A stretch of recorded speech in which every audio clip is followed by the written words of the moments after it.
But no, I just think that just the work and life balance, we talk about that, and I think that's what allows the practice to thrive, because I'm thriving in my other domains of life. Mm-hmm. And so I think having that awareness of that, because life is not just about therapy, it's about life. It's about other aspects, right? We know, we're good at what we do. You guys are here, you guys are good at that. But how often do you think about the pool when in your sessions? Oh man, it'd be nice. That's right.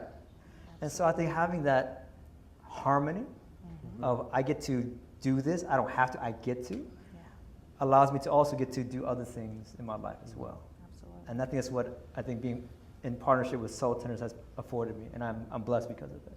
Thank you for being here, and welcome to a very special episode of Conversations with Carmen, hosted by Soultenders Network clinician, Dr. Carmen Majied, who is joined by fellow clinicians Mikal Britt, Lauren Stockley, Kathy Gruman, and Pise Sok.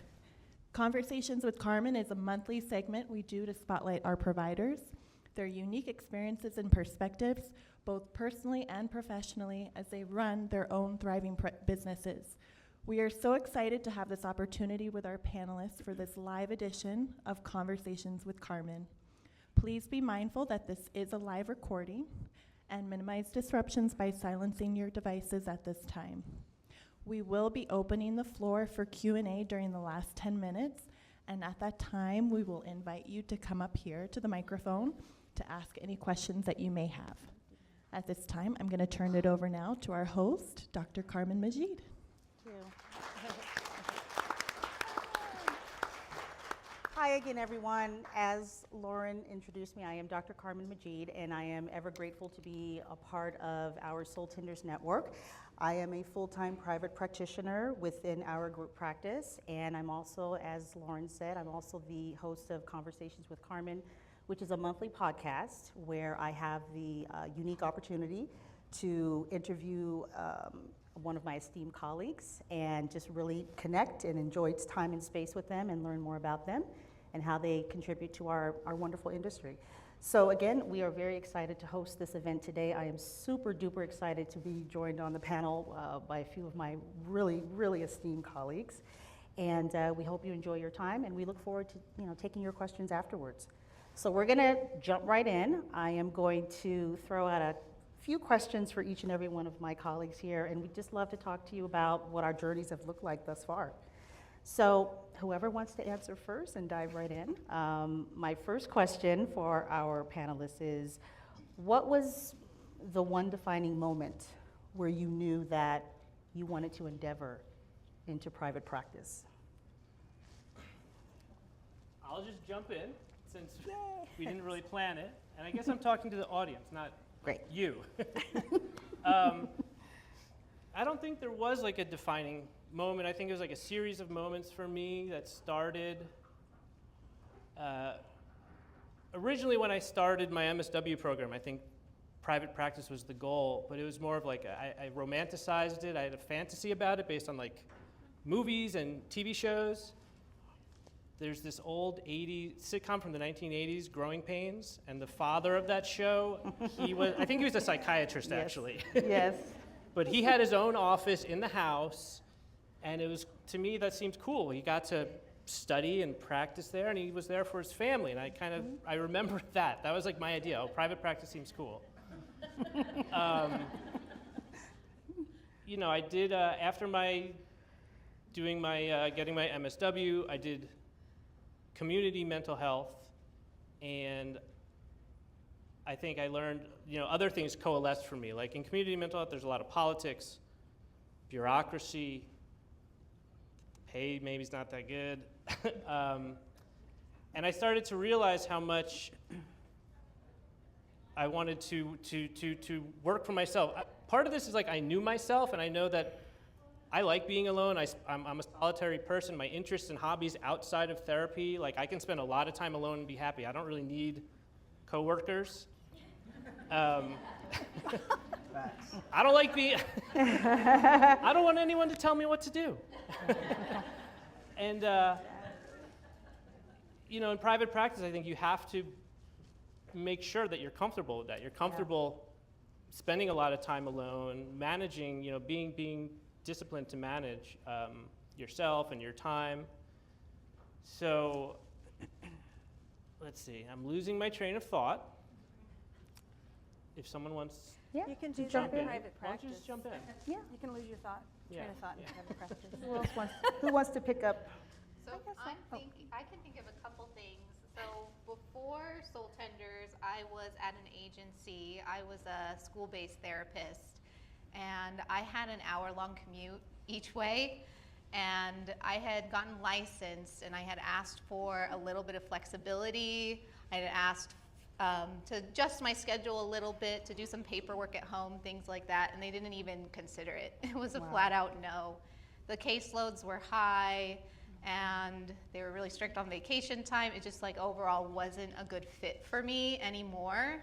And so I started looking at other options. I remember just feeling really defeated and unsure of like what I wanted to do. I have a blog called Creative Play Therapist, and on my social media I had posted about how I'd gotten licensed, and then I got a DM from Maureen from Soultenders saying that she valued my creativity and I would be a good match coming to Soultenders, and so from there, the rest is history. A little bit. That's wonderful. Yeah. Excellent. Yeah. Kathy, go first. Yes, well, first of all, I want to just take the opportunity to say thank you. It's an honor to be up here with the colleagues, and I want to just speak peace and blessing to you all, especially for Wendy for having the vision to be here. It's an extension of that.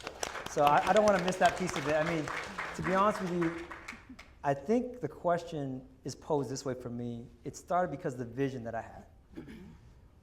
The vision isn't something that comes to you, it's already within you. It's been concealed until it's revealed. And life tends to reveal that vision. We all are healers here because we had that built within us from the beginning. It's not something external, it's something internal that gets unlocked through the process of life. Right? So because of that, I think having done the work that you guys have done, I got my stripes in community mental health too. I was talking to my man here, and he has the Armani suit. I'm just the accessory, so we're good, right? We're good. Let's keep it real. No, it's all love, it's all love. Well, once I did a session in a broom closet in Long Beach, all love, I realized I like this, but I don't love it. And you don't start in the Armani suit, you start in the Right. broom closet. You work That's up what to I'm that. Yeah. Hey, Yeah. I got my stripes, so I got my stripes. Exactly. Then I realized, but the vision to help and love people and encourage them is really what continued the vision. So when the vision met the opportunity, that was when I took it. So the preparation's already been happening. The vision and the dream is already there, right? Because remember, the difference between a dream and a vision is that a dream you're still asleep. A vision is when you're awake. Right. Yeah. So some of us are starting to wake up to that vision. Absolutely. Does that make sense? It does. And so because of that, if that stirring within you is what's causing you to be here, or I should say compelling you or drawing you, it's not accidental. No. It's life doing its thing. It's the universe, or I say the Almighty, His hands moving your life towards that. Absolutely. And because the vision is really more about finding harmony and balance, it's not trying to utilize my energy and strength just to make my digits in my bank account grow. It's really to say, what's my time worth?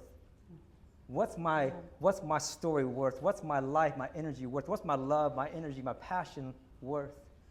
My family, right? My kids. That's why you're here. Yeah. It ain't about the Benjamins. It's really about the vision. The reason why we're here is because this woman, I sat with Wendy today, I said, I would imagine that one point in time she was alone somewhere or driving and said, I had this vision. Yes, for sure. That there would be a room full of people. She said, this is way beyond that. Ain't that right, Wendy? And so because of that, there'll be times I'm sure that you guys are in your bed at night thinking, man, I'm done doing therapy in a broom closet. My life is more than that, but I got the training and the circumstances in life brought what was concealed not to be revealed, and now here's the opportunity. Absolutely. So seize it, discern it, right? And so I would say that what happened was there was the opportunity for me was when my friend, who I'll leave unnamed, named Dan, from Long Beach when I was working with him. He said, yo, I got this place I'm working at. He didn't say yo, but it's me. He was like, hey, brother, there's this place called Soultenders. And I saw it because I used to ride my one wheel down the street here, and it had the green. It happened to correspond. Come on, somebody. Socks. And I was like, Soultenders, man, that resonated with me because there's something about that vision. Someone named that, Soultenders. Yeah, for sure. And that sparked something within me. Like, Absolutely. it didn't come to me. It just brought that out of me. Yeah. Does that make sense? It does. And so with that, I would say that would be the thing you would pay attention to. Seize the moment. Wonderful. And it will guide you to where you're supposed to be. Absolutely. Thank you. It's wonderful. So I want to give props to Wendy too. Thank you, Wendy, for your vision a long time ago. It was a long time ago. But I have two defining moments. The first one, I was about 22, and it was the first time I went to therapy to figure out who I was and who's my mother and who's my father and who the hell am I. And I remember going in there, and I was so impressed just by the setting. I went in there because I didn't know what I needed, but I needed something. But I just remember connecting to the therapy space. It's the very first time in my life that I walked into a place and someone sat in front of me and just listened and just really honored me as a person. And I'm like, oh, I'm not used to this, you know. But I thought, I want to do this, you know. I want to do this. I wanted this because I've always lived in a very deep place, and I've always needed a deep connection. And I think that's where I live, like relating to people on a deep level. And I actually discovered that in therapy when I was 22-ish or whatever age that was. So that was my first time, and it's just followed me throughout my whole life, you know, until I finally did it. So current day, the defining moment was, Mikal, you were talking about the bigger systems, trying to work, you know, trying to get my California hours in substance abuse inpatient. And just that heart-crushing machine, you know, of they all want to help the client, but they all have different perspectives, trainings, direction, ideas of what the client is and what the client needs, you know. And as therapists and PsyDs and social workers and counselors, you know, we have a different kind of vision. You know, we want to be with that person where they're at. And I realized I couldn't do that in that setting. Yes. And it was so frustrating, you know. And while they do good work, it's not the setting, I don't believe, for me as a therapist, you know, that someone telling me how to take care of this client when they're not even a therapist. It's like, get out of my office. But the moment was, I was with the client, and he had just detoxed and was kind of grumpy. And we were having a good moment. And some joker comes in, not a therapist, I don't even know what his role was. I think he was just sort of like a tech person in the setting. And he literally opens my office and comes in and plops himself down and starts talking to my client like, oh, I need you to do this. I'm like, what the fuck? And in that moment, I don't belong here. So that was my defining moment as, you know, in present day. But no, I went to school because I want to be a therapist, not because I want to take care of clients. So Absolutely. Anyway. Yeah. So thank you to all of you. I mean, you know, obviously different respective. Oh, Can I jump in? oh, sure, of course. I wanted to add, there is such a value to macro level social work, casework, connecting people to resources. All of that is very valuable work. I want to emphasize that. Absolutely. But For sure. Absolutely. I knew for myself, like, I preferred the clinical work. I preferred the one-on-one relationship. That's where, you know, I felt like I thrived. But Absolutely. Yeah. So what I'm hearing is connection and alignment. Those are the two factors that are standing out for me. You know, there was once upon a time a deep need or a deep knowing that you wanted to connect on a deeper level. there was a deeper need for alignment, closing the gap between any cognitive or even any emotional dissonance that you might have experienced.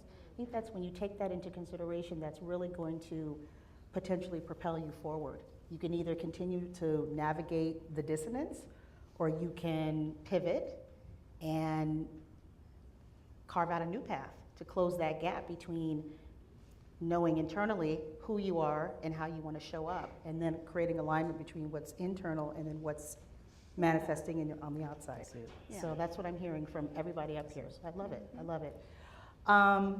Okay, so next question for you guys. So there's, I think there might be differences between having that internal knowing, having that inherent knowing, and hey, private practice is for me. A different caliber of connecting with clients is definitely for me, but that still doesn't necessarily rule out feeling maybe a little bit insecure about making the launch, questioning your confidence, questioning your efficacy. So I'm wondering, did any of you have any moments of self-doubt that you're willing to share with us? And then how did you reconcile that? Did you have any false starts? Because I have plenty of colleagues who launched into private practice initially and then decided, oh no, I'm either not ready, or it's just things are not coming together fast enough, or not coming together the way I had imagined that they would, so I'm going to go back to community mental health, or whatever the case may be. So I'm just wondering, how did you navigate any self-doubt? And then did you have any false starts? Or maybe you didn't. So. Yeah, I'll jump in by saying that, going back to the vision conversation, I think part of the self-doubt emerges when you're stepping into what you're supposed to be doing. That's commonplace, because you see your strength, but you also identify your weakness. Right. So for me, part of the process of the fumbling or the self-doubt was because I'm not strong administratively. Okay. Like writing emails, notes. I mean, I still have to do my notes.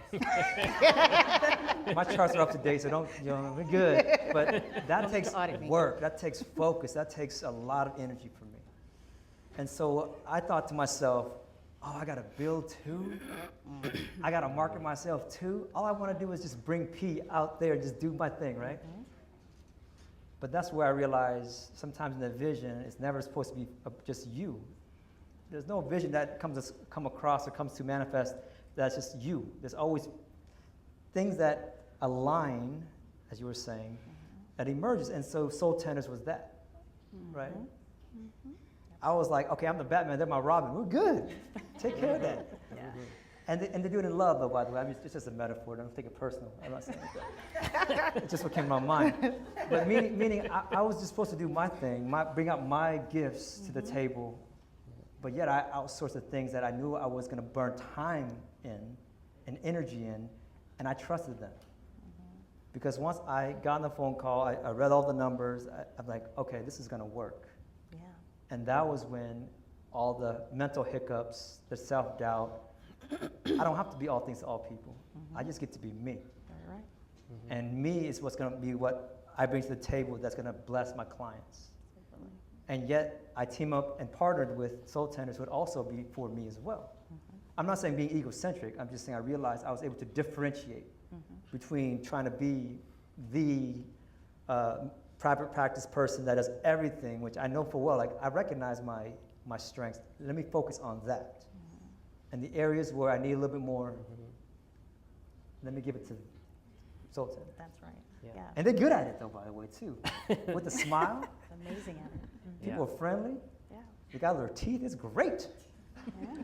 That's great. Wonderful.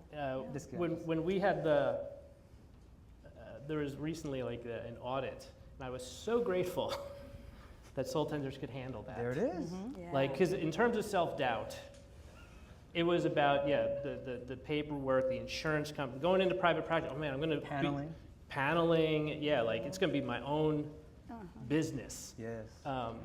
So when I started Soultenders, I didn't leave room for self-doubt. I just left my community mental health job, and on a Friday, it was my last day, and on Monday, I was at Soultenders with a full week full of patients to see. That's it. I know some people maybe they do some private practice at night and they keep their other job. I just dove right in. I think in doing that, like, eliminated the option for self-doubt. Like, this just had to, this had to work. I had to figure it out. But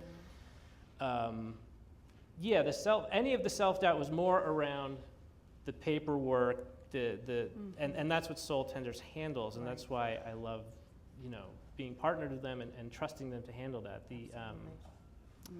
So For sure. yeah. Tying into what PSY said, too, just the calling of being a therapist, and just you didn't doubt your decision, you just dove in because it's who you were. And I love that so much.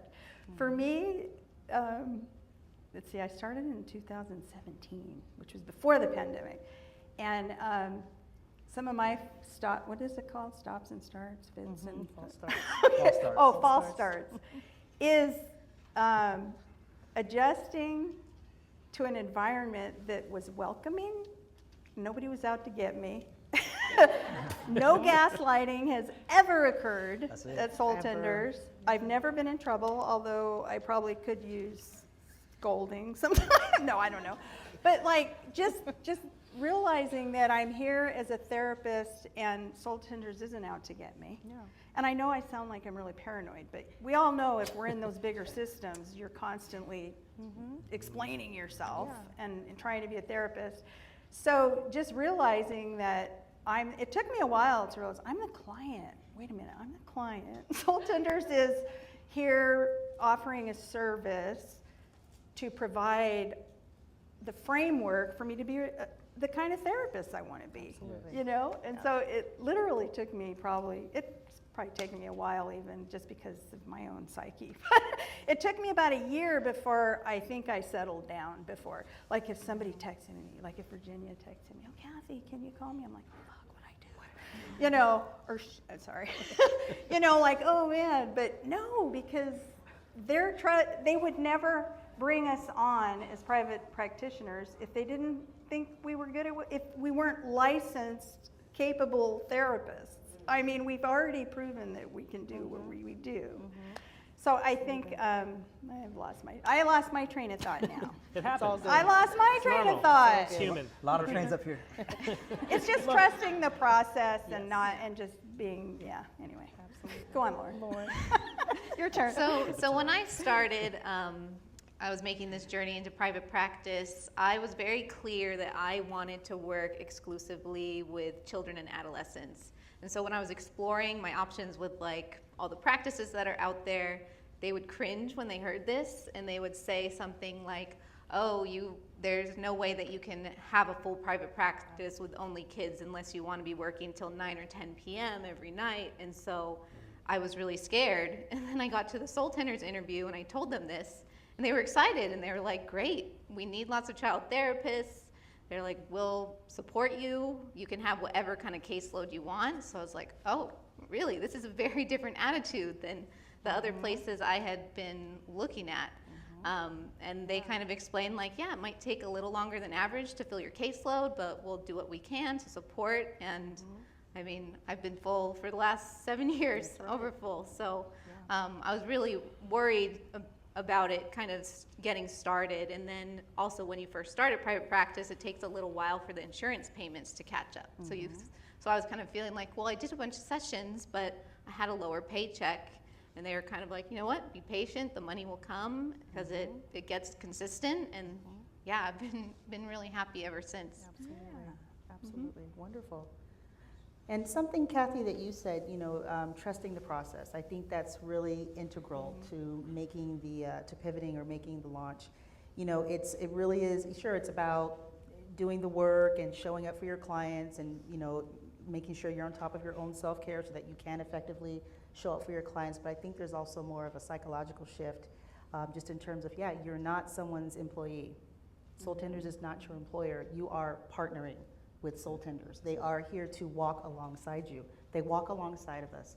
They don't lead us. They don't lag behind. They partner. They align themselves with us.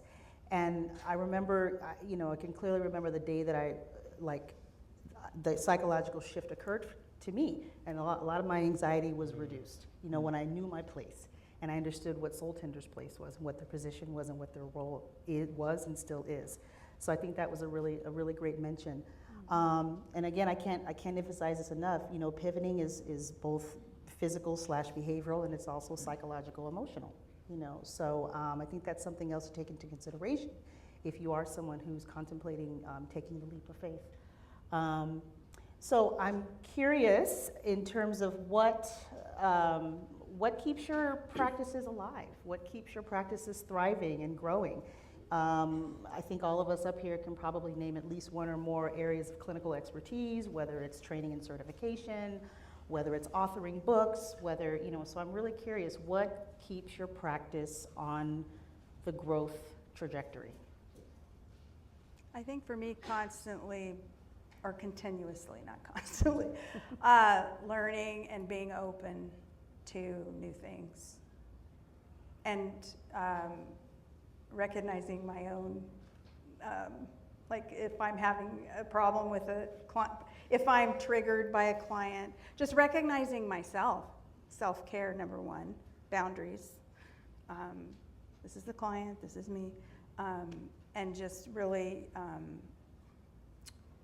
relying on my resources here at Soultenders, from the admin, from Wendy and her team, everybody, and my peers of therapists.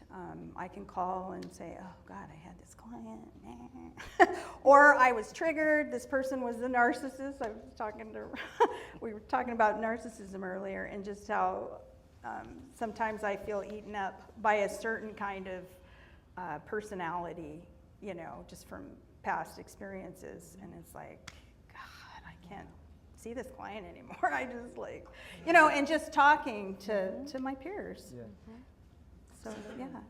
I would take a different direction by saying that Soultenders, or just partnering with Soultenders, has allowed me to have margins in my life. So what allows me to actually have a thriving practice is because I have a thriving life outside of therapy. I get to spend time with my son. I'm not sure about you. I've been eyeing that pickleball court out there in the pool. I don't know. While we're here sitting here talking about it, we go out there and just have a pool party. But no, I just think that just the work and life balance, we talk about that. And I think that's what allows the practice to thrive, because I'm thriving in my other domains of life. Mm-hmm. And so I think having that awareness of that, because life is not just about therapy, it's about life. It's about other aspects, right? We know we're good at what we do. You guys are here. You guys are good at that. But how often do you think about the pool when in your sessions? Oh man, it'd be nice. That's right. And so I think having that harmony of I get to do this, I don't have to, I get to, allows me to also get to do other things in my life as well. Absolutely. And I think that's what I think being in partnership with Soultenders has afforded me, and I'm blessed because of that. Absolutely. Wonderful. If you walk into my office, there's canvases and paintings everywhere, and they're paintings that I've made. My office has become this overflow for my paintings that no longer fit in my house, and that's in part because having the free time to nurture my own other hobbies and interests, and bring that aspect of myself to my practice. One of the big things for my practice, right when I first started with Soultenders, one of the first things I did was I got trained in EMDR.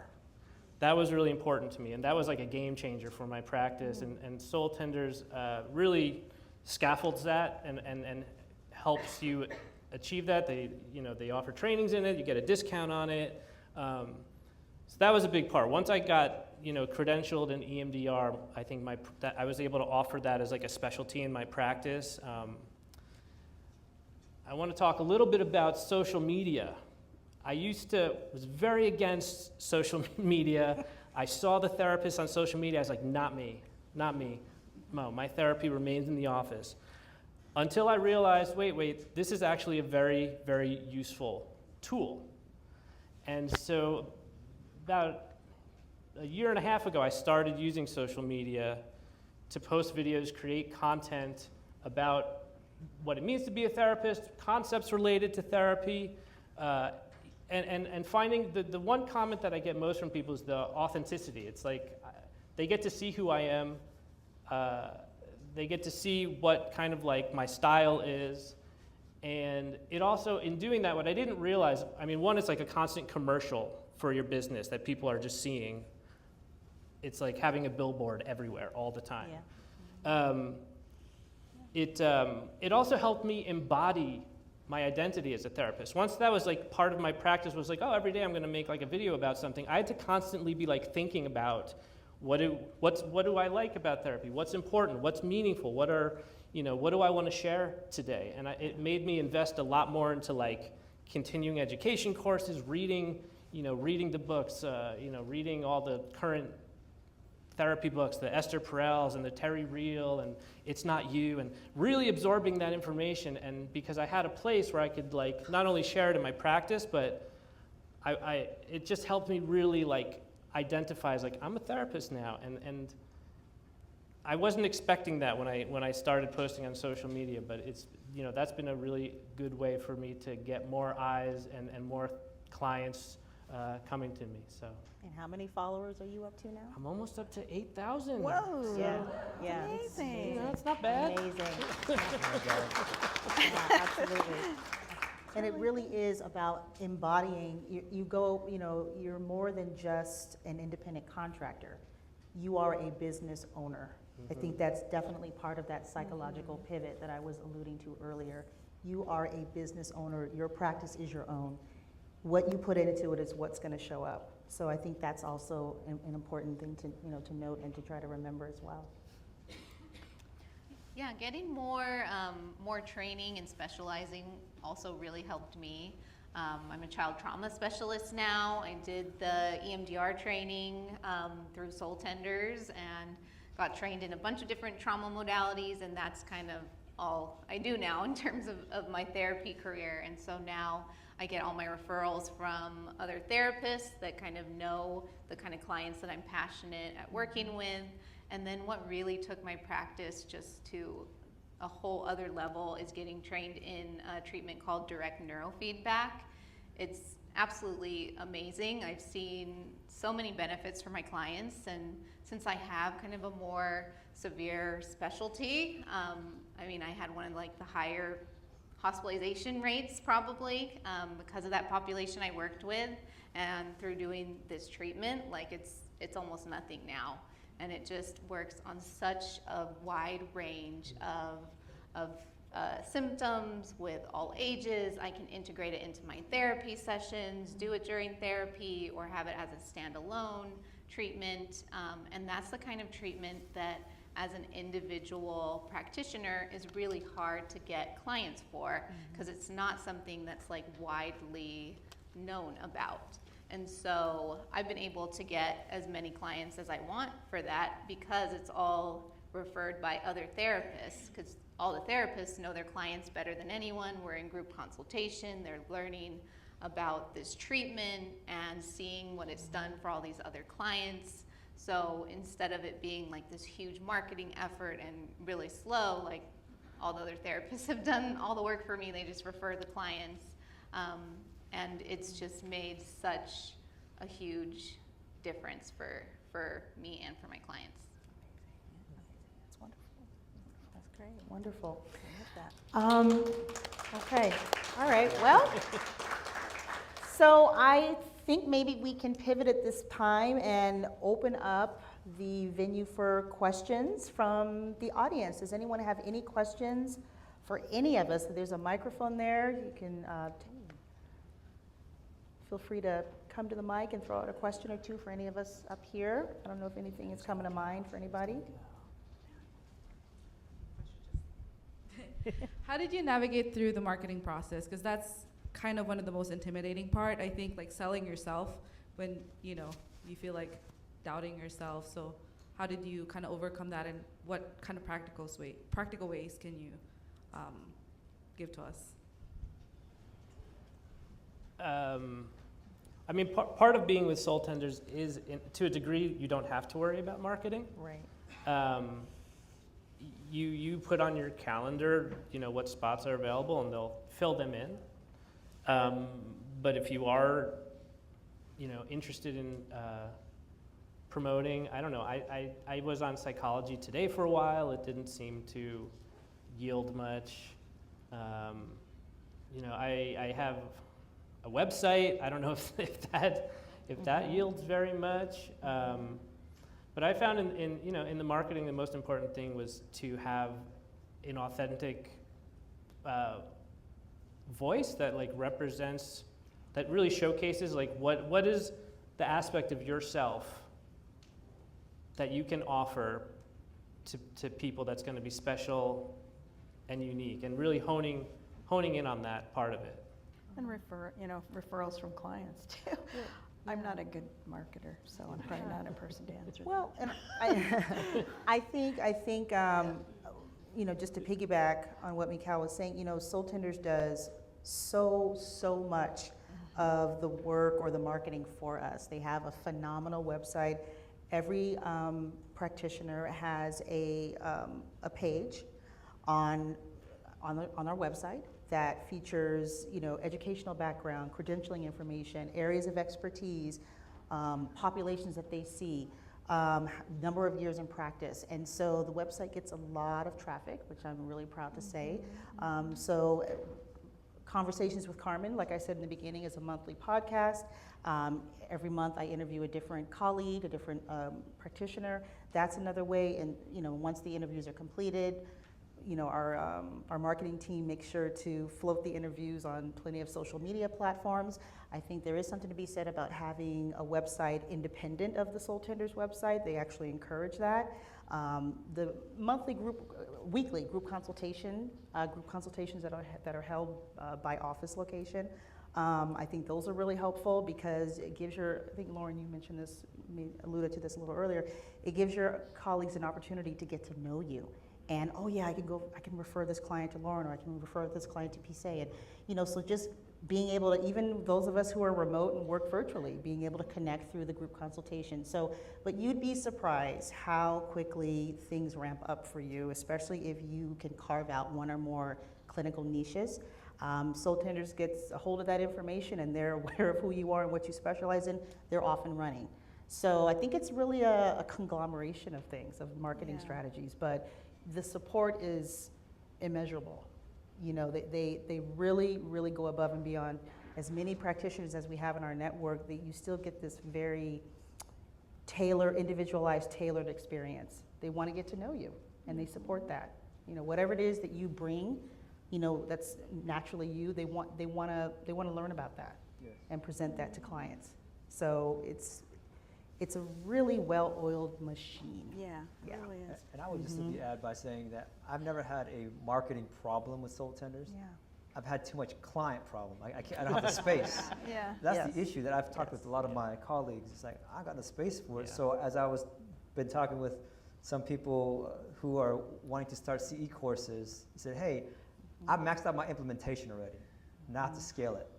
And so doing things that I've learned and being able to teach the things that I've gained, and now creating CE courses is kind of my next growing area for my own personal development. Because once I can scale that, then I can now focus on that, freeing up space to do other things, even writing books and things of that sort, right? But I think the issue about marketing isn't going to be mainly about, can I get enough in my client load? It's going to be really going to trim it back at what are the margins, how much can I take on, will be the problem I think you'll face, which is a great problem to have. It's a great problem It's to a have. great, Yeah. so I didn't mean to mean it as a problem, but it's a great problem to have in the sense that Sure. you realize, oh man, I want to do more. Yeah. I And want to learn to- more. And that's the cool thing about the process. But I'm anyway. sorry, Absolutely. Peace, I didn't No, it's interrupt you. okay. You can do some To- push-ups. What I'm hearing both of you say is community, really. I feel like community is a huge part of marketing. Community with Soultenders, community in the EMDR field, you know, community in the child field, community when we embrace each other and we interact and intersect. That's marketing. That's like an existential marketing, And you it's know? helped me to just kind of diversify like what I do. Like I you know, I'm primarily a therapist, but I also just kind of wear a lot of different hats. So I have children's books. I have a line of EMDR tappers that are wireless coming out next month.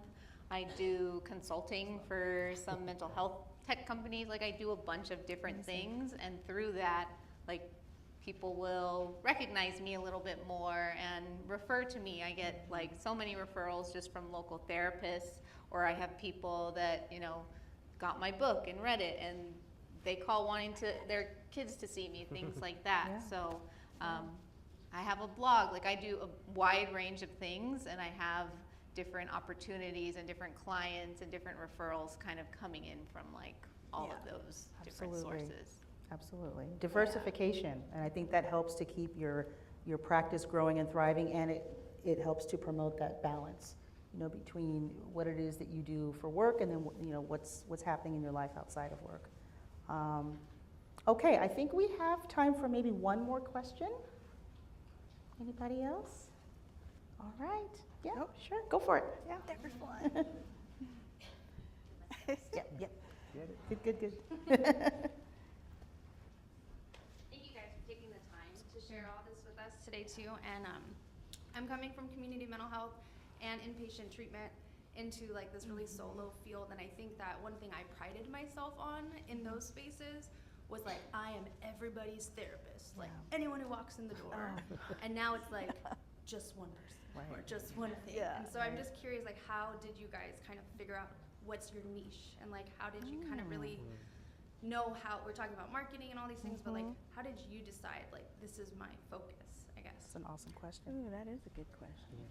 Who wants to take that on? I think just by me. You want me to go first? You started talking. We always like start to say the same thing. It's okay.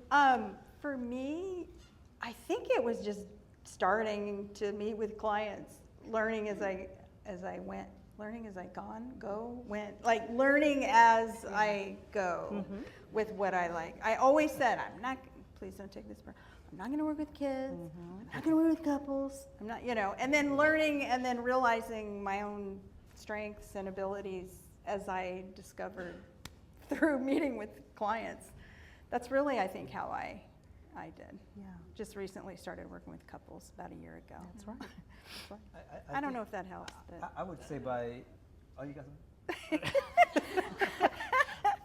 Fine, I'll talk. Go ahead, brother. Talk to him. I think I still am everybody's therapist.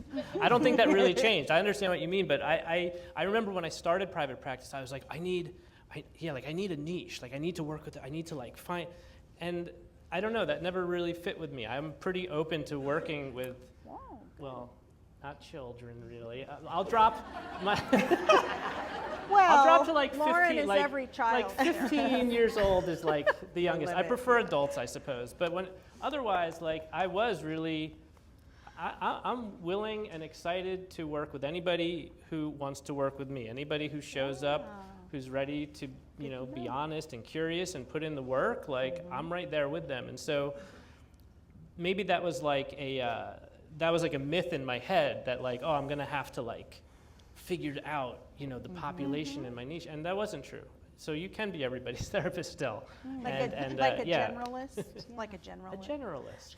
I like that. I don't know if that's too boring. No. And I think that generalist mindset and that generalist strategy, especially in the beginning, is beneficial sort of twofold. Number one, it helps you to start building your caseload, start ramping up, obviously. And then number two, you know, it's like purposefully exposing yourself to a wide array of clients. You know, so you're being of service, stepping further into what you're being called to do and what you enjoy, and then along the way you're taking mental notes. You're discovering who and what you resonate with, so that as you build and you get to a stable place and you get to decide what's stable, then you can start, you know, maybe being a little bit more selective or honing in on this particular population versus who you're most successful with or who you resonate more with or whatever the case may be. So I think the generalist strategy from jump is, I would recommend that, definitely. You know, just keep yourself open. Yeah, my specialties kind of developed naturally. Like like when I started at Soultenders, I was worried I wouldn't get enough kids. So I was like, any kid, any minor. And then after I was full, I started just kind of seeing like what what I was the most passionate about. I started getting more referrals, and there were some things that now I specialize in that I never like planned to specialize in. Like I have a specialty in like child trafficking now. I work with a lot of trafficking survivors, and like that just kind of started happening by accident, and then you get those clients and you get more referrals. And that's something I never planned to do. And now, like, I'm so specific that when I take a new client, it's like, you know, under 8 years old that has been through these specific trauma. Like, I'm highly, highly specialized now. But it started from just taking anything. And then It chose you. Yeah, Absolutely. and I would say, like, do you guys ever see a cat licking flowers? No. It's kind of a weird question, right? You don't. But you see bees and hummingbirds attracted to the things they're supposed to be attracted to, right? Yep. I have nothing against cats, by the way, if you're a cat person. Meow, right? All right, bless you. But the reality is, if you know your story, it will attract the people to that's you. true. Like when I articulated my story in my profile on my website, my client said, I read your profile and I was drawn to it. I didn't have to try, that's just who I was. Yes. And then my slot started filling up with referrals, and then they told their friends, like, hey, you got to run with this dude. He got some stuff. Absolutely.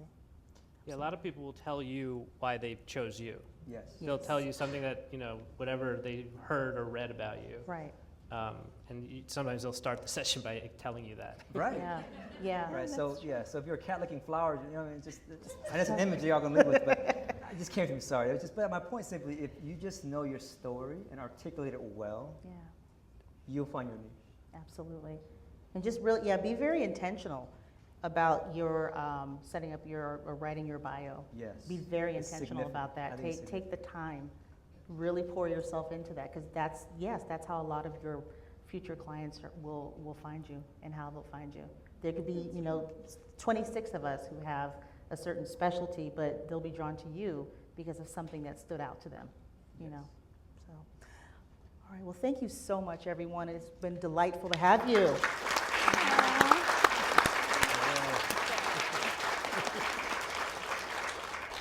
Thank you, everyone, for this insightful conversation and for being a part of it. If you are interested in learning more, check out our website for more episodes of Conversations with Carmen. And if you want to learn more about private practice too, and you haven't had a chance to talk to Maureen, our Director of Provider Sourcing, there she is back there. And you're also welcome to talk to any of our panelists up here too, if you want to continue that conversation.